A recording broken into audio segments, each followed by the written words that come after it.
Sebelumnya, Assalamualaikum warahmatullahi wabarakatuh. Perkenalkan, nama saya Alam Saudari Saputra, NIM terakhir 189 dari kelas D. Nah, eh, tugas ini untuk tugas akhir observasi dan wawancara. Nah, tugas ini membuat laporan observasi dan wawancara dengan berjudul Learning Style. Nah, selanjutnya adalah di bab 3. Nah, di bab 3 ini adalah metode assessment. Nah, di metode assessment ini yang pertama itu definisi operasional. Nah, di definisi operasional ini eh, itu menjelaskan tentang learning style atau gaya belajar. Nah, gaya belajar ini itu sangat penting proses pembelajarannya karena apabila sesuai dengan minat dan gaya belajar siswa yang bermacam-macam. Jadi di gaya belajar ini siswa tuh lebih cenderung di gaya apa. Nah, di gaya apa ini itu kita memiliki 3 aspek. Yang pertama, gaya belajar visual, gaya belajar auditori, dan kinestik. Nah, dengan ini kita tahu siswa di SMP 1 Muhammadiyah itu lebih cenderung mana? Ke visual atau auditori atau kinestik. Nah, baik. Yang selanjutnya adalah aspek indikator perilaku dan target perilaku. Nah, di sini adalah behavior checklist, learning style ya. Nah, di sini tuh memiliki 8 target perilaku, yang mana setiap target perilaku ini kita teliti satu-satu. Jadi kayak apa namanya subjek kita apakah cenderung ke gaya belajar visual atau gaya belajar auditori atau gaya belajar kinestik seperti itu. Nah, di jenis observasi ini saya mengambil penelitian yaitu observatif karena observer mengamati secara langsung. Nah, observasi ini bersifat sistematis di mana observer itu turut serta dalam menyusun rancangan observasi seperti itu, menentukan tema observasi. Nah, seperti itu. Nah, observasi ini juga bersifat eksperimental dengan melibatkan partisipan lengkap. Nah, teknik pencatatan itu ada 2. Yang pertama anecdotal record, yang kedua behavior checklist. Yang selanjutnya adalah alat yang digunakan. Nah, alat yang digunakan ini adalah untuk menunjang observasi kita. Yang pertama adalah kamera atau alat perekam gambar. Yang kedua, lembar pencatatan data observasi. Yang ketiga, lembar indikator. Yang keempat, info konsen. Yang kelima, alat tulis. Yang terakhir adalah proyektor. Nah, dari langkah-langkah observasi ini dilakukan untuk beberapa tahap. Nah, di tahap pertama itu perencanaan. Nah, di tahap perencanaan itu menyusun laporan, kayak membuat info konsen seperti itu. Nah, menentukan subjek, membuat janji kepada pihak yang kita laksanakan observasi. Nah, yang tahapan kedua itu melaksanakan observasi. Nah, yang mana kita itu menjelaskan tujuan dan untuk meminta observasi. Yang selanjutnya adalah melakukan observasi. Nah, yang 3 adalah tahapan analisa. Nah, kita setelah dari tahapan pelaksanaan observasi, kita menganalisis data-data yang kita observasi. Setelah itu, kita membuat laporan. Nah, yang berikutnya adalah subjek observasi. Nah, di subjek observasi ini, saya mengambil salah satu siswa SMP Muhammadiyah 1 Malang dengan observer rekan satu kelompok kami, tetapi dalam pencatatan pelaksanaan observasi dan wawancara ini dilakukan secara individu yang saya sendiri.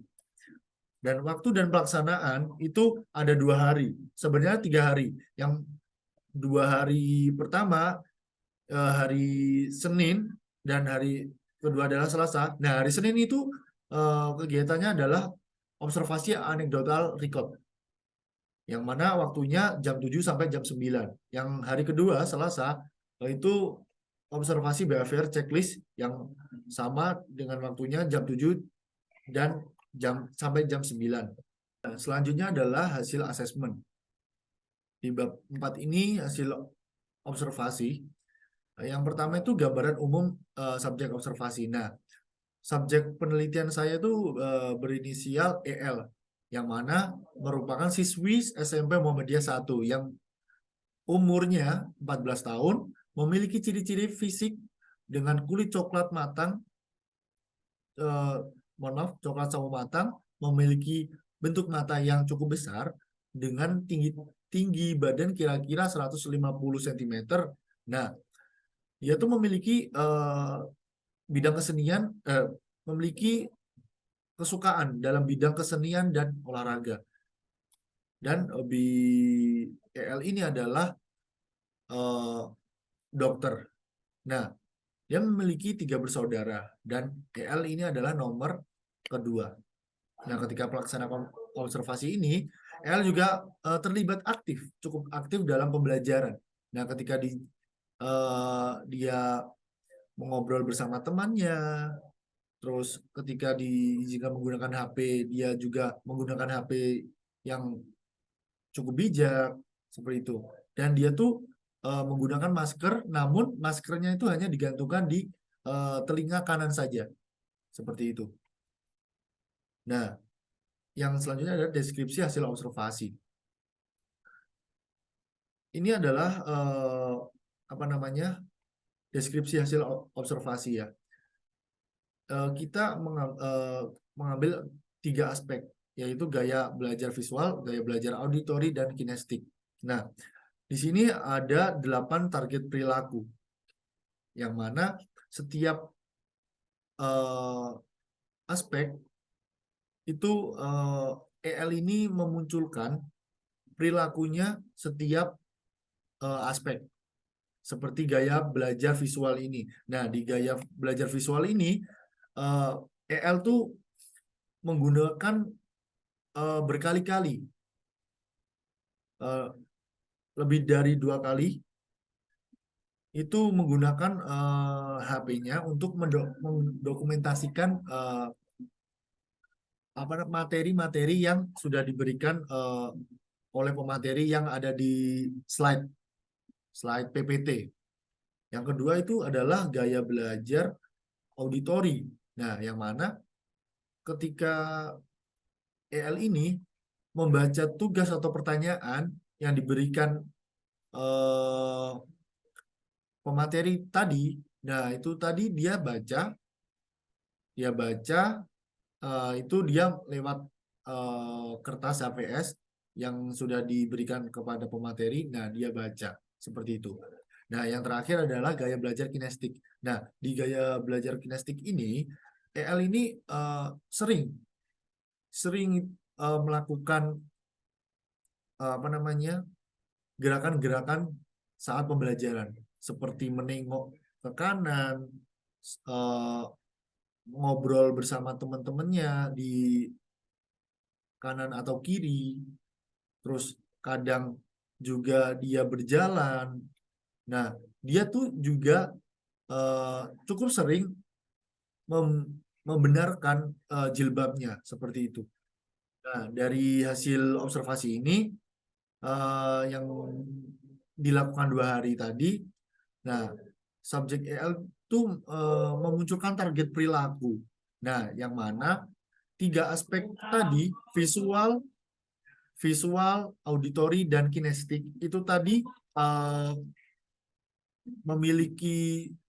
memunculkan perilaku. Nah, jadi setiap aspek itu tadi memunculkan satu perilaku yang muncul. Yang pertama dari pemotretan atau mendokumentasikan materi tadi. Yang kedua adalah membaca pertanyaan yang sudah diberikan oleh pemateri tadi. Yang ketiga, dia tidak bisa dia tidak bisa diam di tempat saat pembelajaran. Nah, dari pembahasan ini di bab 5 ini nih, dari hasil observasi, nah yang dilakukan 2 hari, eh, eh, EL ini lebih cenderung ke apa namanya, gaya belajar yang visual. Nah, ketika saya biar lebih saya memvalidasikan, nah saya mengambil tipe gaya belajar visual dari Anonim 2019. Nah, di teori ini itu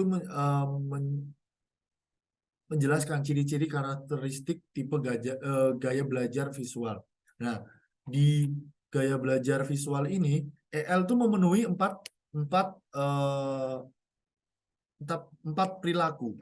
Yang pertama tuh, EL tuh lebih suka mengamati dan daripada berbicara. Nah, ketika pemateri itu menjelaskan melalui slide proyektor tadi di PowerPoint tadi, nah EL tuh lebih tertarik dengan adanya itu tadi. Nah, EL juga mendokumentasikan apa yang pemateri tadi sampaikan di slide itu tadi. Nah, ketika mendengarkan apa namanya, pemateri itu, dia lebih bosan daripada mengamati. Nah, dia tuh lebih suka mengamati seperti itu. Nah, yang kedua adalah suka membaca. Nah, di suka membaca ini, EL ini tadi ketika diberikan tugas yang dari kertas HVS tadi, nah EL tuh membaca pertanyaan-pertanyaan yang ada seperti itu. Nah, yang berikutnya adalah mengingat dalam bentuk gambar dan grafik. Nah, mengingat dalam bentuk gambar dan grafik. Nah, ini tadi yang sudah saya jelaskan ketika pemateri tadi menjelaskan materi yang melalui slide proyektor tadi. Nah, dia tuh mendokumentasikan. Nah, yang di situ berarti dia tuh mengingat-ingat juga. Nah, dia mengingat-ingat melalui mendokumentasikan itu tadi. Jadi EL ini, kalau seumpamanya nanti lupa kemarin pembelajaran apa yang sudah dilakukan, nah dia tuh mengingat-ingat dengan cara membuka gambar atau dokumentasi yang dia foto tadi.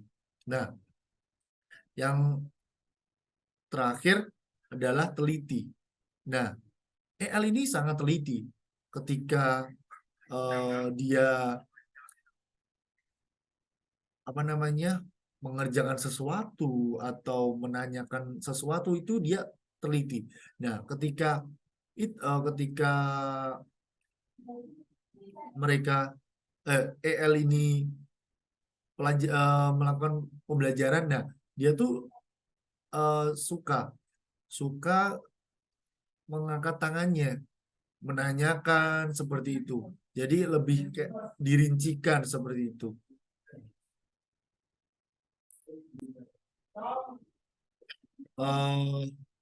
Seperti itu penjelasan dari laporan yang saya buat, laporan observasi dan wawancara. Kurang lebihnya mohon maaf. Wassalamualaikum warahmatullahi wabarakatuh.